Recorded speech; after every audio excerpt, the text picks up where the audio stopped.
Վարորդները տևական ժամանակ է ահազանգում են, որ այնինչ կատարվում է Երևանի ճանապարհներին առաջացած փոսերի հետևանքով սարսափ ֆիլմից է։ Ավելին, շատ վարորդներ Արմլուրի նկարահանման ժամանակ ասում էին, որ ԱՄՆ նախագահ Դոնալդ Թրամփի մոտ գլուխ գովալու փոխարեն քաղաքական իշխանությունները թող գործի անցնեն ու ճանապարհներին առաջացած փոսերի խնդիրը լուծեն, ինչ իրավիճակ է մայրաքաղաքում արձանագրել է Արմլուր-ը։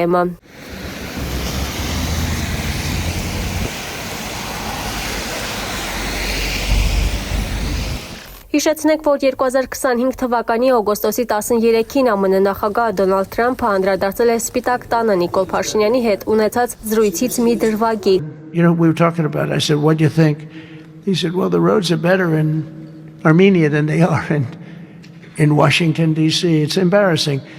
Վերոնշյալ օրը Դոնալդ Թրամփը այցելել էր Քենեդիի կենտրոն, որտեղ անդրադարձել էր ԱՄՆ-ում ենթակառուցվածքային որոշ խնդիրների։ Նա մասնավորապես ասել էր.